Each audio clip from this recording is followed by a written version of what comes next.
तर गुलालाच्या या मुक्त हस्ताच्या उधळण होत बाप्पा विसर्जनाकरता मार्गस्थ होतोय। तिथं लालबागच्या राजाच्या ट्रॉलीवर आता बाप्पा विराजमान करण्याची ही लगबग सुरू झालेली आहे। विसर्जनाकरता खऱ्या अर्थानं लालबागमध्ये आता सुरुवात। तर या ठिकाणी आपण पाहतोय राजेशाही थाटात विराजमान झालेला चिंचपोकळीचा हा चिंतामणी।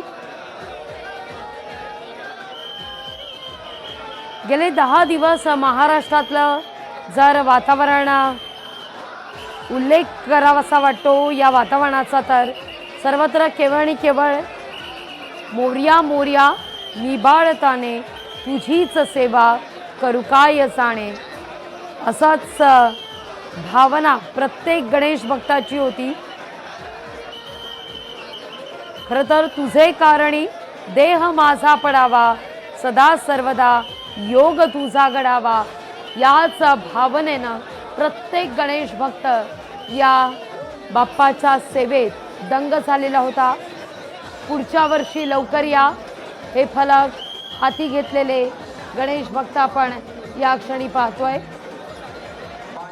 गणरायाच्या येण्यानं केवळ आबाल वृद्धांनाच आनंद होतो असं नाही, तर बाप्पाचं ते लोभसवाण रूप लहानग्यांना सुद्धा तितकंच भावतं। लहानग्यांना सुद्धा बाप्पा आपलं गाऱ्हाण ऐकणारा, आपला हक्काचा माणूस हा वाटत असतो। बाप्पाचं हे रूप पाहिल्यानंतर मात्र केवळ आणि केवळ एका गोष्टीची खात्री पडते, आणि ती गोष्ट खरं तर आपण म्हणूया शाश्वत आहे। मनात कितीही युद्ध निर्माण होऊ देत, द्वंद्व निर्माण होऊ दे,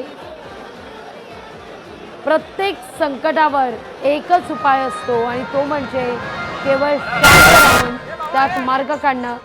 थेट सहभागी होऊया। लोकशाही मराठी ऐका, पहा, जागरूक रहा।